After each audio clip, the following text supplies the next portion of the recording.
Assalamualaikum warahmatullahi wabarakatuh. Alhamdulillah nahmaduhu wa nasta'inuhu wa nastaghfiruh wa nu'minu bihi wa natawakkalu 'alaihi. Asyhadu an la ilaha illallah wa asyhadu anna sayyidina Muhammadan 'abduhu wa rasuluh.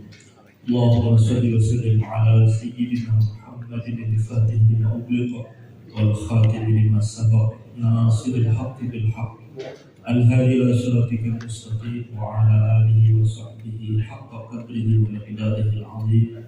Amma ba'd. Alhamdulillah para arwah, para pemanah yang berada di negeri tercinta Sabah.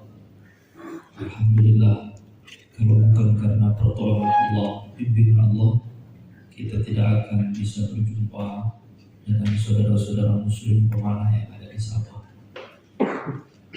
Saya berkeyakinan kuat, berkeyakinan bahwasanya ini adalah fase kita melanjutkan sejarah. Di dalam hadis yang diriwayatkan oleh Sayyidina Ibnu Abbas radhiyallahu anhu, dan hadis ini diriwayatkan oleh Al-Imam Husain bin Abdurrahman Al-Yunini, seorang master pemanah dari Mesir. Beliau meriwayatkan sebuah riwayat hadis dari Sayyidina Abdullah bin Abbas. Rasulullah SAW bersabda, "Man ta'allama ramya, a'tahu Allahu salasata asya' fid dunya." Barang siapa yang belajar memanah, maka Allah Subhanahu wa taala akan memberikan dia 3 anugerah di dunia. Belajar. Makna belajar, setiap pemanah selalu menghadirkan rasa ingin belajar. Karena tidak ada puncak ilmu memanah, ini tidak ada.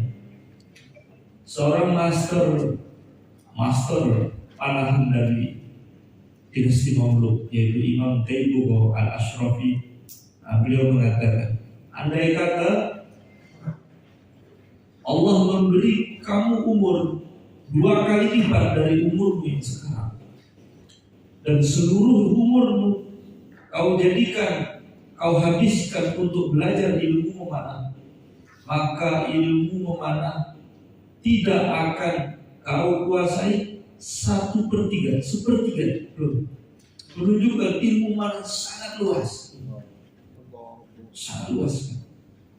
Maka kita berkumpul di sini, saya, antum semua, saya niat belajar memanah. Karena di dalam hadis, "Man ta'allama ramya", barang siapa yang belajar memanah, Allah akan berikan 3 anugerah di dunia. Yang pertama, Allah Subhanahu wa taala akan berikan dia al-izzah indan nas. Al-izzah. Izzah ini bermakna keagungan. Kalau kita melihat kalau ada bisa, kalau ada pemilu, ada gambar-gambar, itu mencari izzah supaya dipercaya. Nah, kita pemanah, Allah Subhanahu wa taala akan jadikan dia memiliki izzah, memiliki kewibawaan. Yang kedua, Allah akan berikan dia al-haibata indal a'da. Di mata ahlul batin dia punya wibawa. Al-haibah, kewibawaan. Sehingga ahlul batin melihat wajahnya pemanah itu ada rasa takut di hati. Nah, mencari kewibawaan, mencari wibawa ini tidak bisa dengan membuat raut wajah yang beringas. Enggak, kalau tidak takut, ya, tidak mengerikan, tidak ada haibah. Maka di dalam sebuah hadis Rasulullah SAW diberi mukjizat, siapapun musuhnya Allah akan buat hati musuh bergetar, takut sejauh 2 bulan perjalanan. 2 bulan mendekati Nabi, itu dadanya sudah takut. Dan wibawa ini Allah berikan kepada seluruh pemanah. Maka setan paling tidak suka dengan orang pemanah. Nah, maka setan yang dulu menggoda pemanah sampai sekarang masih hidup dan selalu motif dalam melemahkan ilmu memanah ini dibuat perselisihan, ikhtilaf, sehingga pemanah ini menjatuhkan pemanah selalu seperti itu. Nah, yang ketiga, Allah Subhanahu wa taala akan berikan pemanah as-sa'adah fil rizki. Allah akan lapangkan rezeki. Maka tidak ada pemanah miskin kecuali yang tidak ikhlas. Saya memanah dari dulu tapi saya malah tidak ada fulus. Nah, mungkin tidak ikhlas ketika belajar. Kalau dia ikhlas belajar, Allah akan lapangkan rezeki. Antum semua pemanah, mulai antum memanah sampai saat ini kita perbaharui niat kita agar ikhlas. Siapa pemanah Sabah yang merasa rezekinya semakin turun setelah memanah? Ada? Semakin dilapangkan, dimudahkan oleh Allah. Ini berkah sunnah memanah. Para sahabat panahan Sabah yang dirahmati Allah Subhanahu wa taala, kita memanah di akhir zaman berbeda dengan mereka yang memanah zaman dulu. Karena kita memanah di akhir zaman ini, kita membawa suatu perkara yang baru. Maka ada orang yang melihat panahan ini negatif, melihat hal ini termasuk persiapan berperang. Tidak. Maka di dalam hadis sahih Rasulullah SAW bersabda, "Satuftahu alaikumul ardh."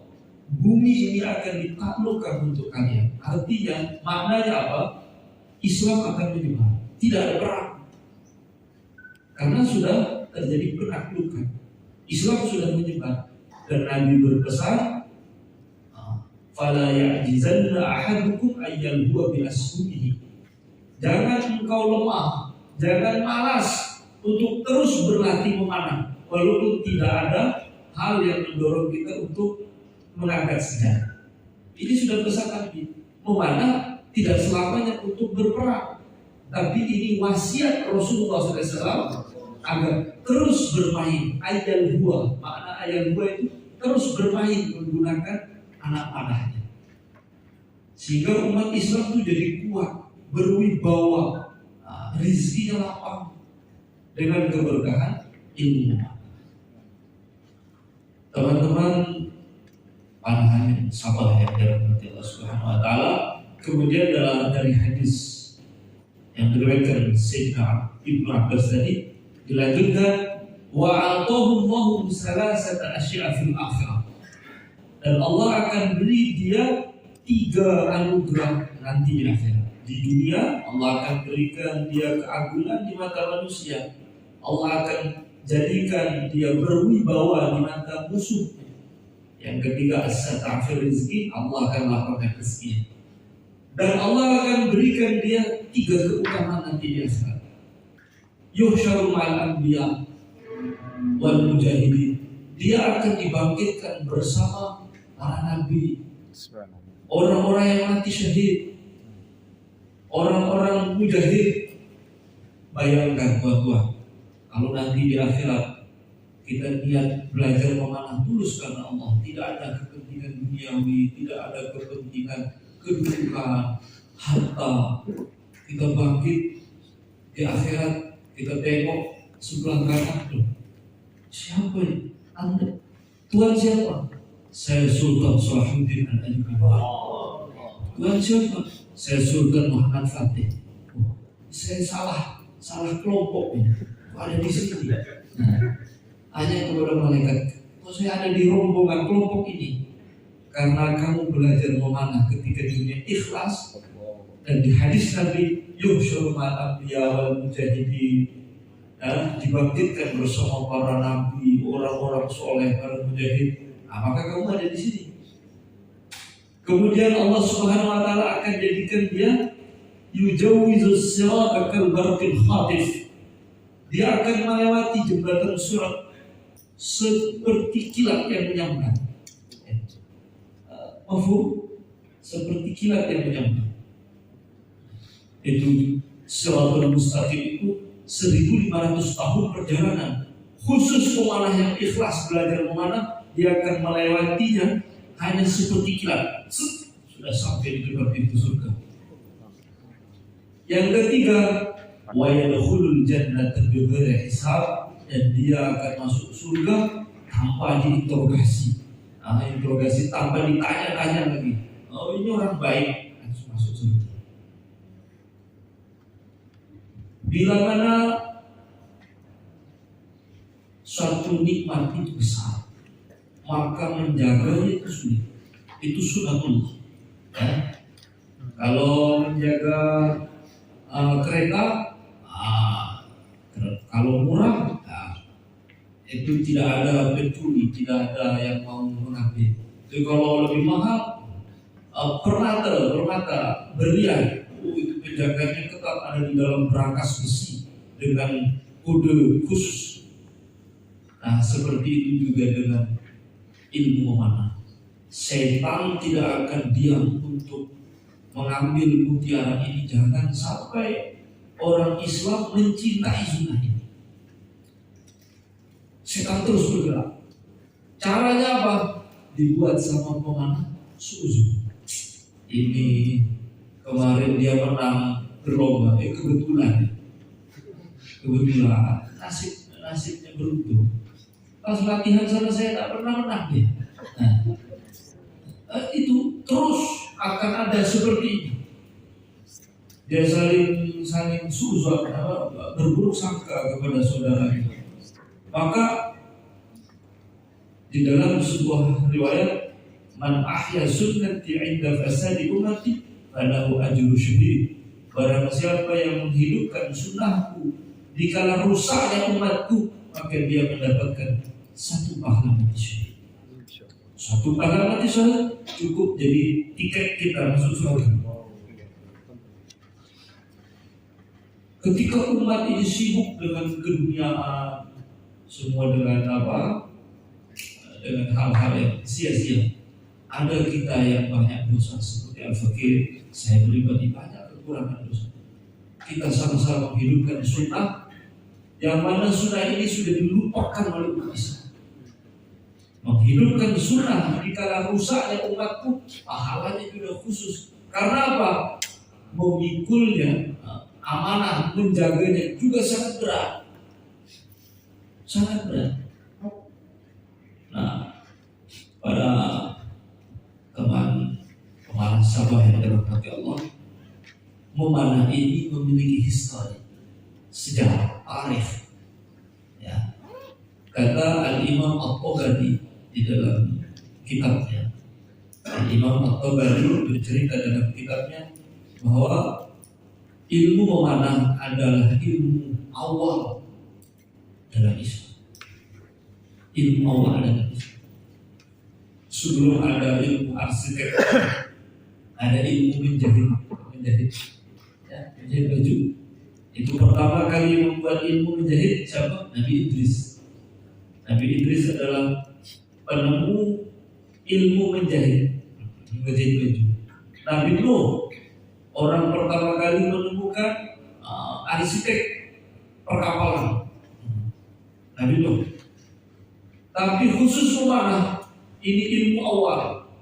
Yang pertama kali mengembangkan ilmu ini adalah Nabi Adam alaihissalam. Di dalam hadis yang diriwayatkan oleh Imam At-Tabari, ketika Nabi Adam alaihissalam turun ke muka bumi, maka beliau diperintahkan ma'isyahnya itu bercocok tanam, menebar benih di ladang di kebun. Nah, ada 2 ekor burung gagak. Sama. Si burungnya sama. Burung gagak ini bahasa Arabnya gurab. Burung itu gagak. Hitam dia. Nah, burung gagak ini selalu memakan biji benih yang ditebar oleh Nabi Adam. Maka Nabi Adam berdoa kepada Allah, ya Allah, bagaimana cara saya mengatasi burung gagak yang selalu merusak tanamanku? Maka malaikat Jibril membawa busur dari surga. Itu busur pertama ada dalam sejarah dunia. Busur dari surga. Kemudian malaikat Jibril membawa 2 anak panah. Anak panah ini sebagai anak panah contoh saja, sebagai sampel. Kemudian malaikat Jibril mengatakan kepada Nabi Adam, ini saya diperintah oleh Allah untuk mengajarkan benda ini. Nabi Adam tanya, apa ini? Nah, ini nama busur pertama dalam dunia. Itu bukan KTP Korea tradisional, ini nama pertamanya. Bukan ya, nama busur, merek busur pertama namanya Al-Quwwah, Quwwatullah, kekuatan Allah. Quwwatullah, kekuatan dari Allah. Itu nama busur pertama. Namanya langsung dari malaikat Jibril. String. Nah, kalau ini apa? Kali ini kata Nabi Adam. Malaikat Jibril mengatakan Syiddatullah. Syiddatullah itu suatu hal yang luar biasa, kuat dari Allah. Jadi nama busurnya berbeda, stringnya berbeda. Terus anak panah juga begitu. Anak panahnya ditanya, kalau ini apa? Kata malaikat Jibril, ini Kayatullah. Nah, itu nama hero pertama. Ada nama hero macam-macam Muslim, itu takhiri. Kalau awal namanya Nikayatullah. Nikayatullah. Nikayatullah maknanya mematikan. Mematikan. Maka malaikat Jibril mengajarkan Nabi Adam.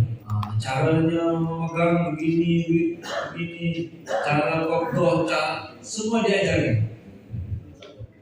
Jadi teknik memanah, teknik pertama itu warisan malaikat Jibril. Kalau sanad kita belum sampai malaikat Jibril, putus. Jadi teknik pertama itu adalah dibawa oleh malaikat Jibril, kemudian diamalkan oleh Nabi Adam. Setelah Nabi Adam menguasai ilmu ini, beliau ajarkan ke putranya, namanya Nabi Syith. Nabi Syith.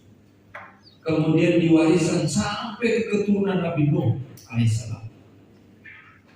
Ketika sampai ke zaman Nabi Nuh, mulai zaman Nabi Adam sampai zaman Nabi Nuh, itu menarik anak panah sampai ini ujung bahu. Ini Azmul Bushash namanya.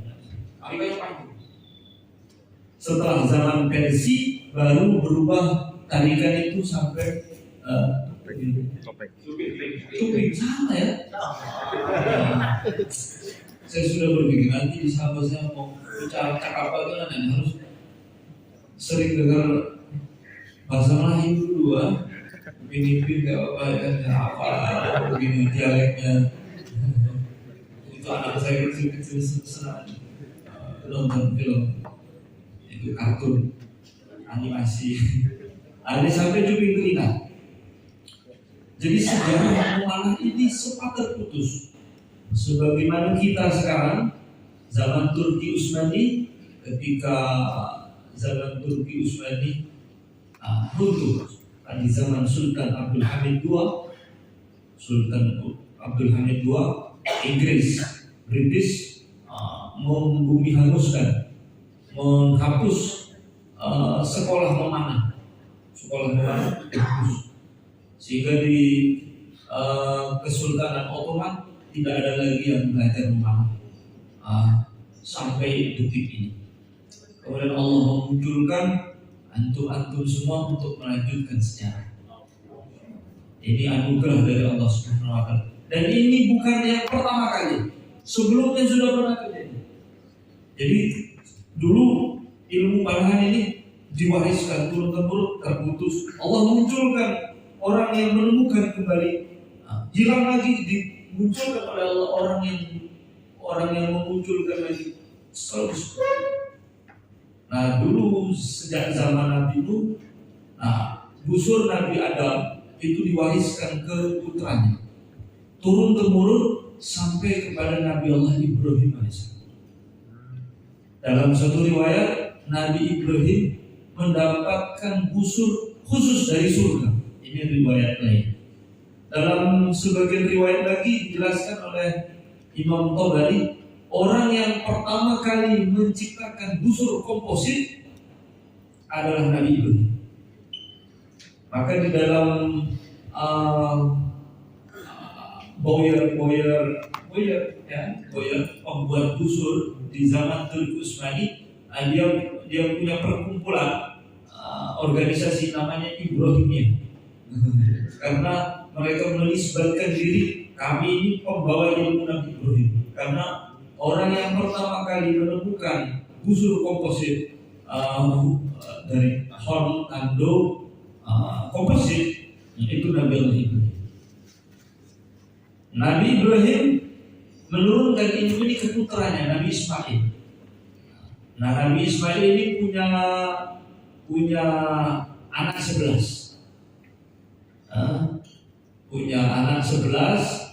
Salah satu putra anaknya Nabi Ibrahim, Nabi Ismail, namanya Qaidan.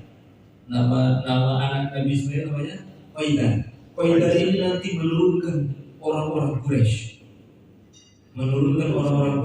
Sehingga ketika Nabi melewati sahabatnya, orang-orang Quraisy tengah berlatih, bertanding, berlomba memanah, Nabi mengatakan, Urmu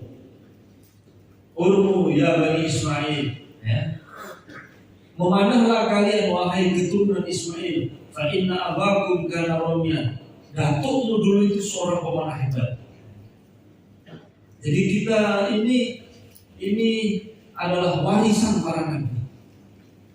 Jadi memanah ini adalah warisan para nabi.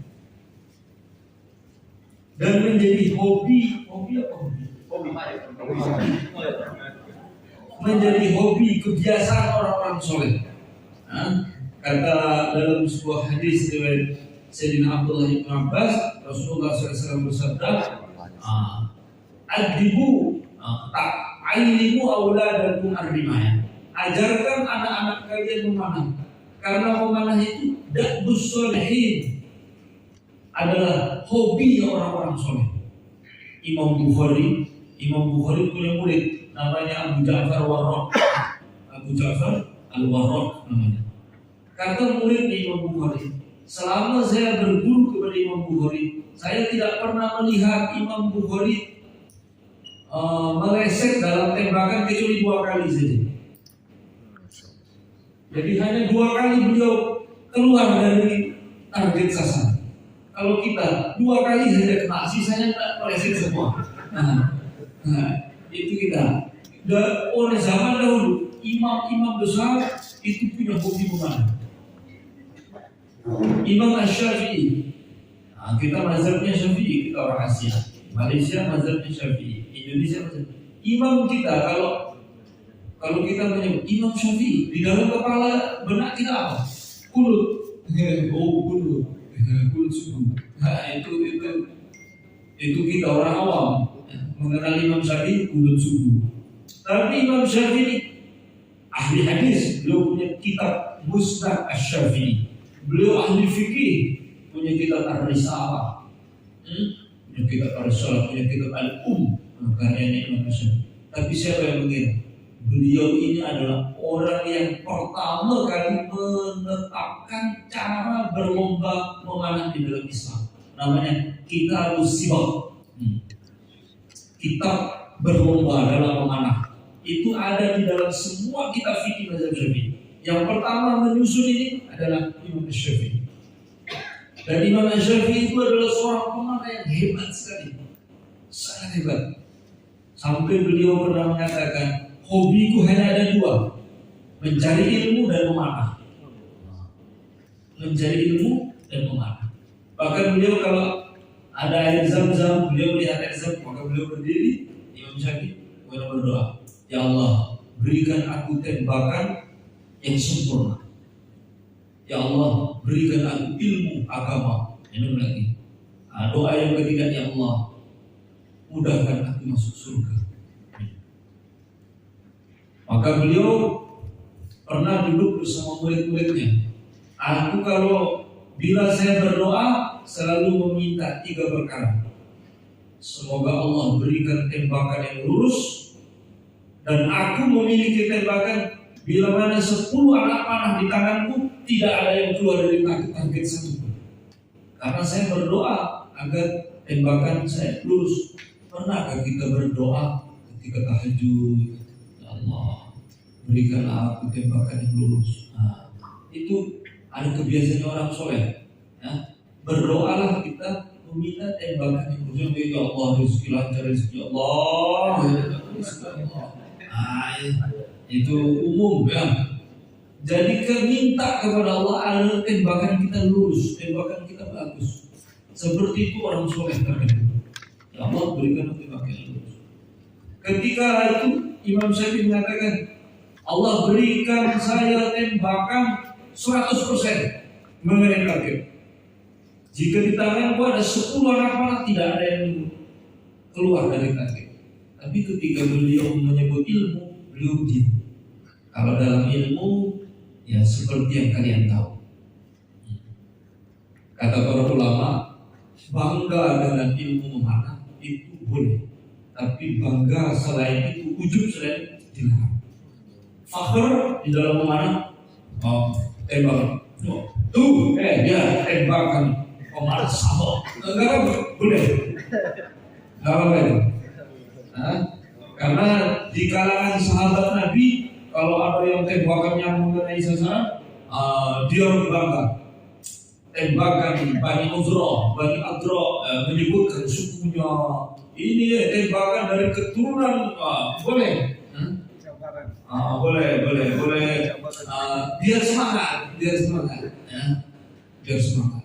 Tapi kalau ilmu harus semangat dulu. Maka Imam Syafi'i 10 tembakan tidak ada yang meleset.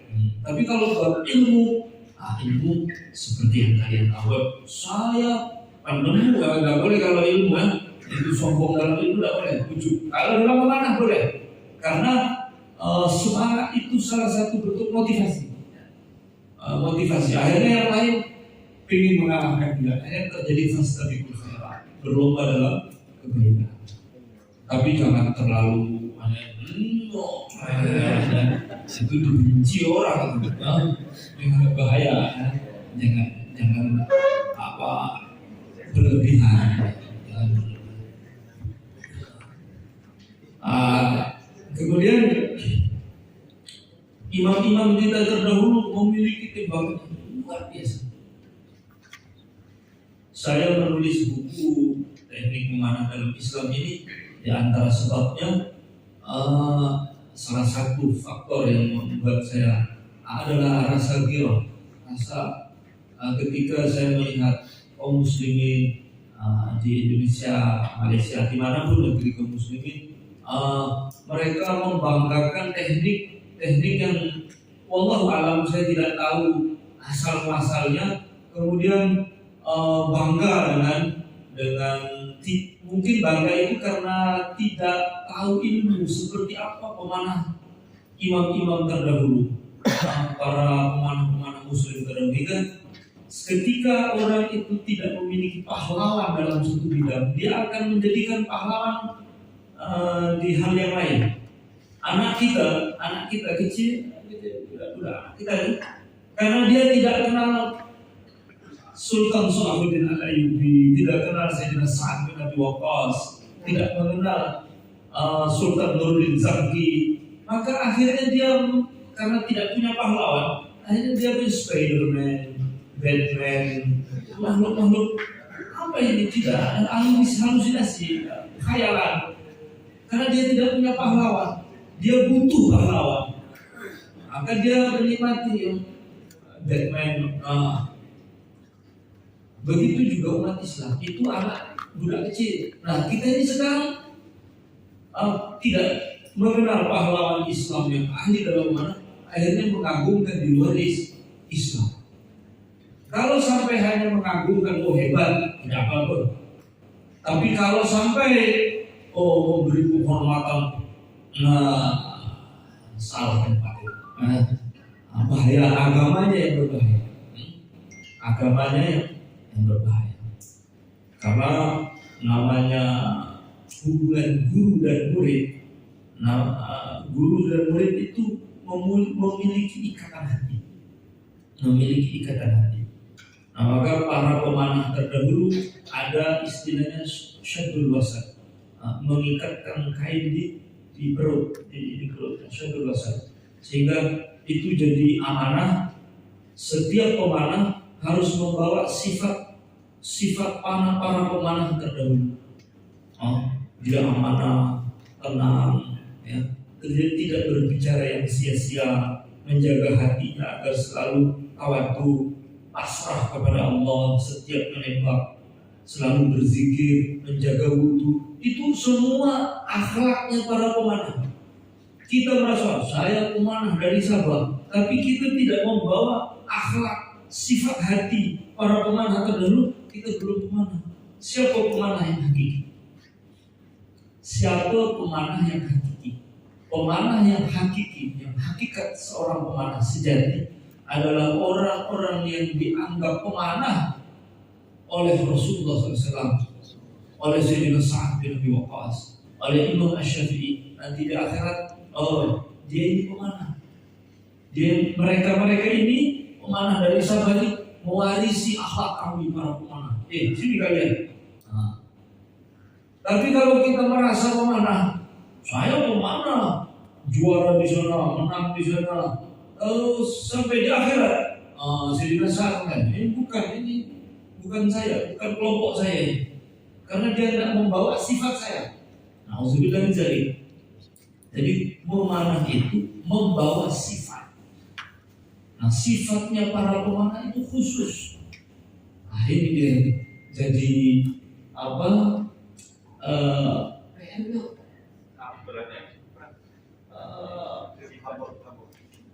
Ya, algebra kita untuk Evan, itulah ya. Allah sudah. Next. Susah cakapnya, harus belajar lagi. Sering-sering disapa kalau gitu ya.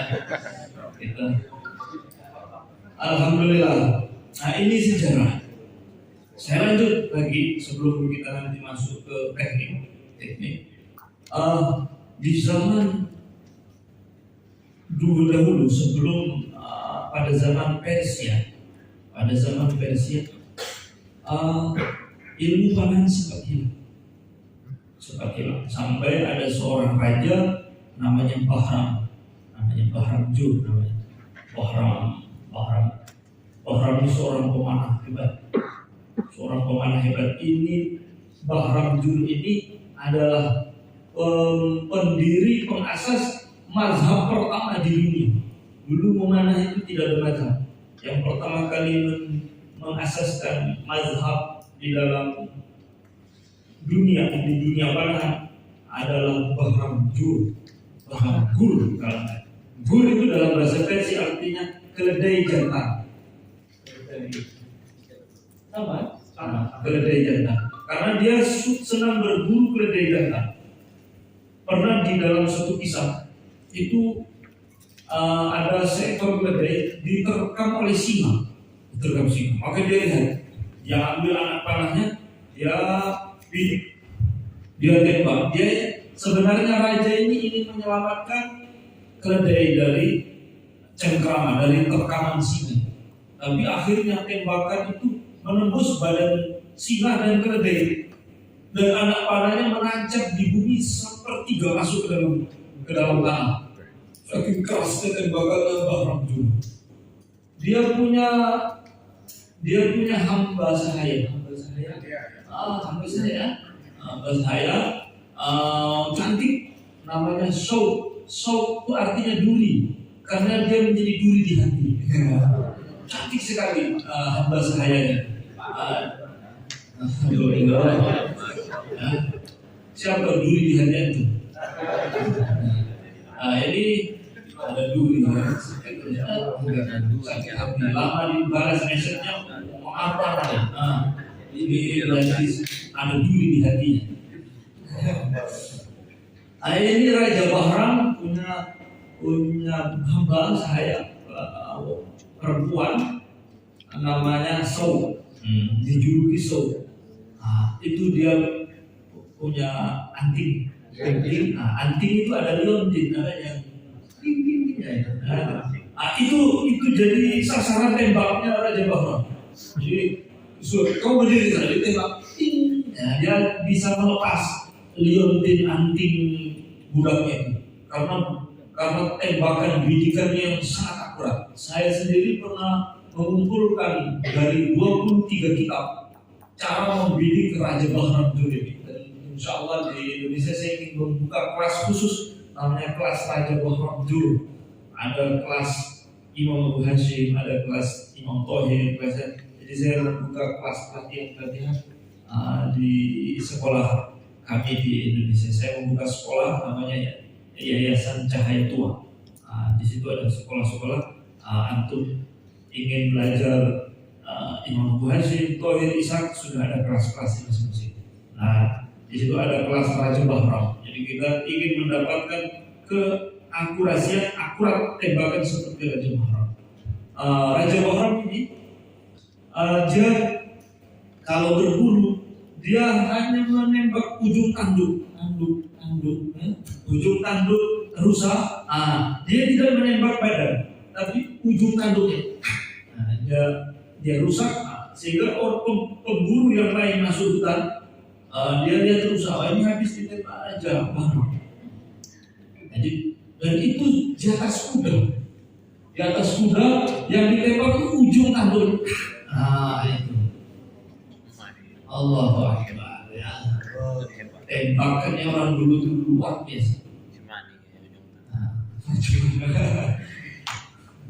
Tapi kita yang jelas Raja Bahram itu mendapatkan itu semua, dia berguru. Dia punya guru dari bangsa Arab, namanya Qatadah bin Nu'man.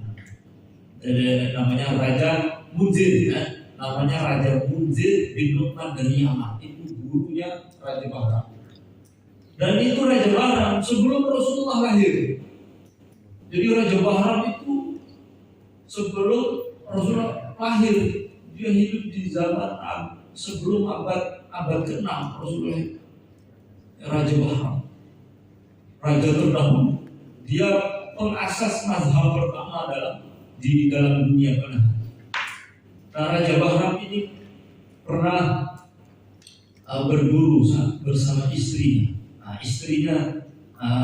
Istrinya bilang kepada Raja Bahram, saya ingin ikut berburu. Jadi kamu ikut. Istrinya ini ahli sastra. Dia bilang kepada suaminya, saya ingin melihat tembakan orang-orang bercerita kehebatan memanah Raja Bahram. Saya ingin melihat. Kan istrinya di rumah, tidak pernah melihat. Ketika dia berburu, ada kawanan rusa lewat. Maka istrinya bilang, ini rusanya. Raja Bahram bilang, tanya kepada istri, mau bagian mana yang saya tembak? Mau yang bagian mana yang mau saya tembak? Karena istrinya orang cerdas, dia bilang begini, jadikan yang jantan jadi betina, yang betina jadi jantan. Cuma ini. Maka Raja Bahram yang jantan yang punya tanduk, dia tembak, dilepas tanduknya, putus hingga jadi betina. Nah yang betina karena tidak punya tanduk, dia tancap dua anak panahnya di sini seperti tanduk. Itu saya sudah jadikan yang betina jadi jantan, yang jantan jadi betina. Ini rusak, bukan ngopi diam ini. Kan jangan-jangan kita ini menembak yang diam, tidak kena. Ini rusak, lari-lari. Kehebatan memanahnya orang dulu seperti itu.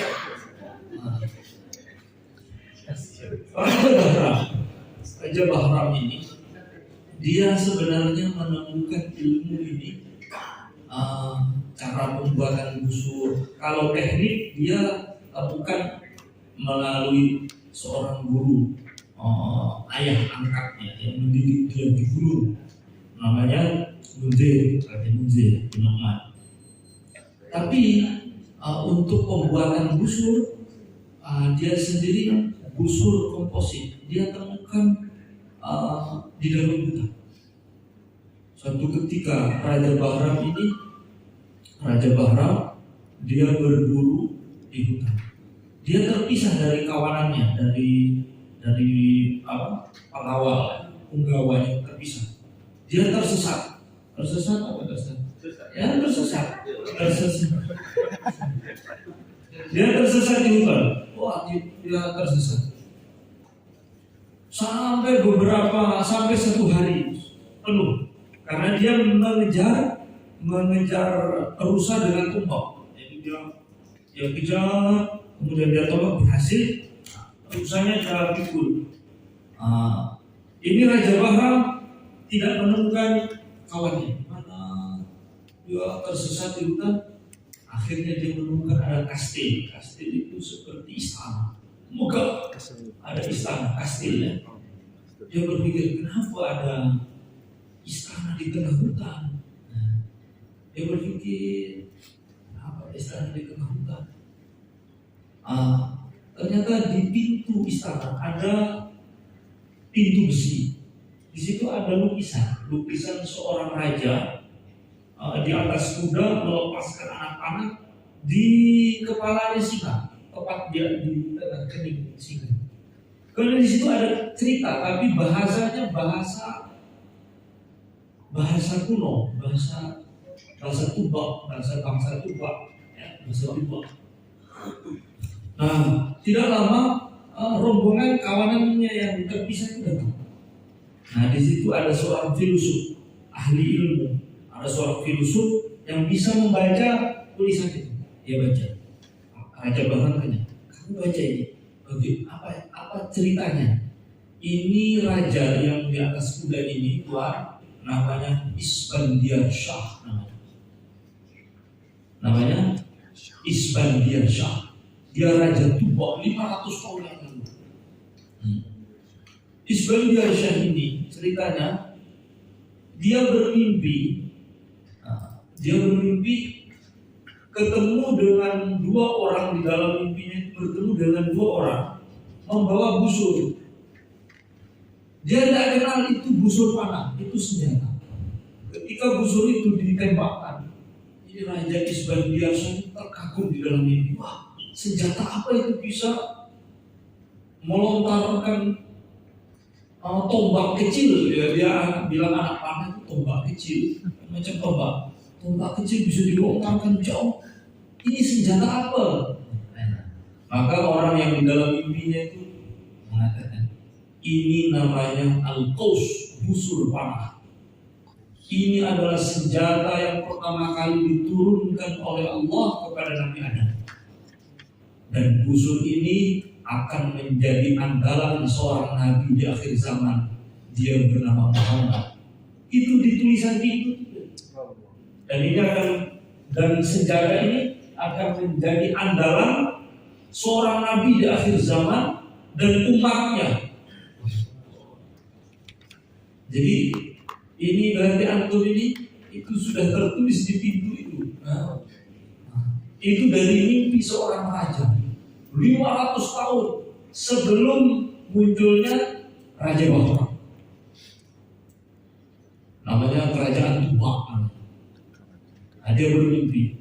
Nah, kemudian dia bangun dari tidur, dia berpikir.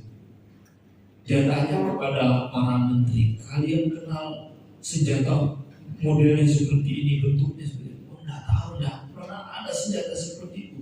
Akhirnya dia berpikir bagaimana. Dia hanya mengingat apa yang ada di dalam mimpinya.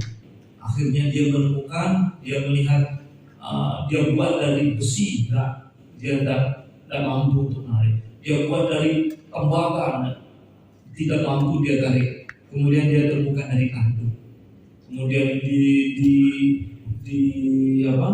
dilaminasi dengan kayu, dengan sinuh, dengan akop, namanya akop dalam bahasa Arabnya, muncullah kembali busur komposit hingga mata rantai dan busur ini kembali. Nah, kemudian bahan-bahan dan cara pembuatan itu ditulis di pintu ini, sehingga Raja Bahram mengambil sampel dari keterangan di dalam pintu, tertulis di pintu. Kemudian busur komposit dikembangkan oleh Raja Bahram. Setelah Raja Bahram, seluruh bangsa Persia itu menjadi pemanah semua karena mengikuti raja mereka, Raja Bahram, Saburzil Aktaf, itu semua mengikuti raja masing-masing. Kemudian pada zaman Sayyidina Umar ibn Khattab, terjadi penaklukan Persia yang terkenal dengan ahli memanah karena raja-raja mereka itu orang-orang hebat dalam memanah.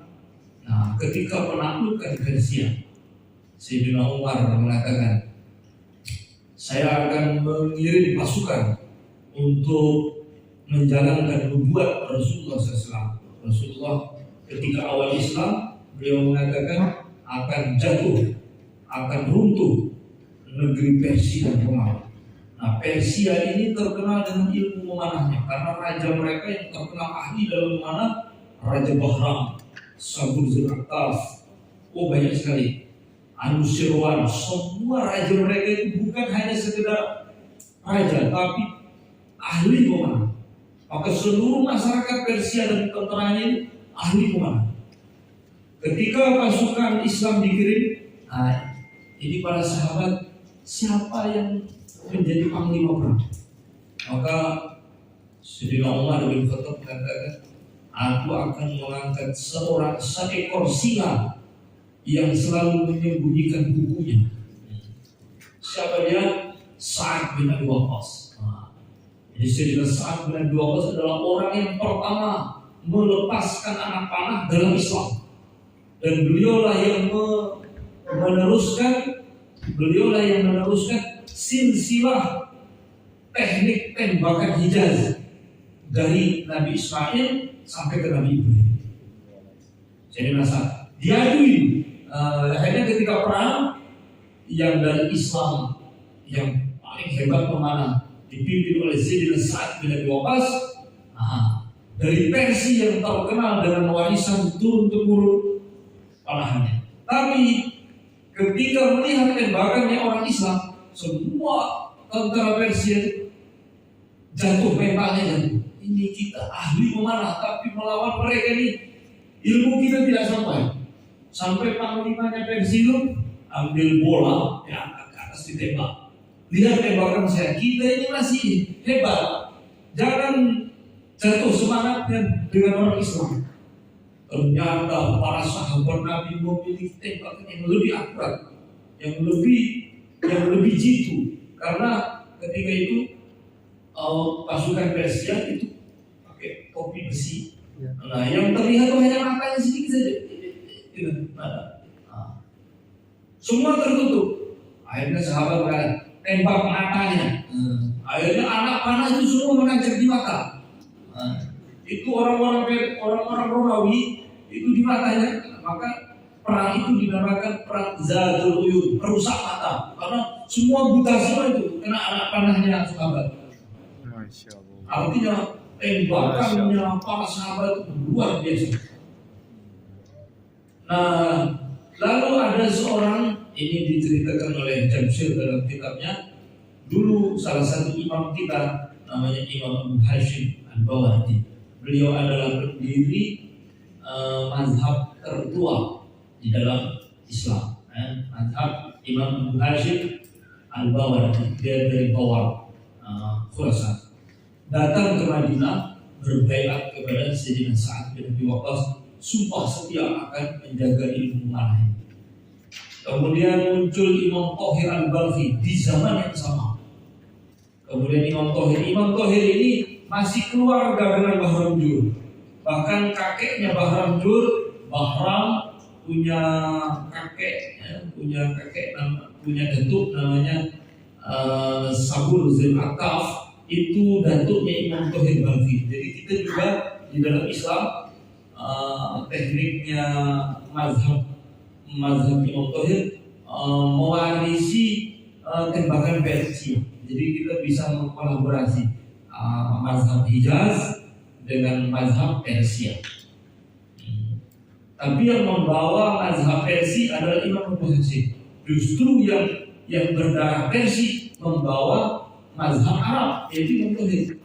Kemudian Imam Ishaq ini muridnya Imam Abu Hasyim. Jadi Imam Ishaq itu adalah muridnya Imam Abu Hasyim.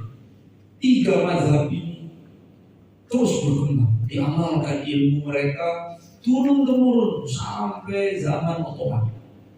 Tidak ada satu sekolah Islam kecuali mengajarkan 3 mazhab ini.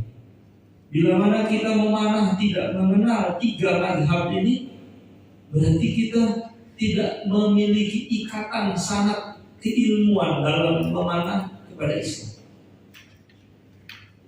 3 mazhab Imam Abu Hasyim, mazhab Imam Thohir, mazhab Imam Ishaq. 3 ini kita harus belajar. Maka di pertemuan kita selama 2 hari ini, insya Allah kita akan belajar teknik memanah 3 imam mazhab ini. Insya Allah ya. Insya Allah. Untuk siang hari ini kita akan belajar mazhab memanah. Ya begitu ya. Ada usul?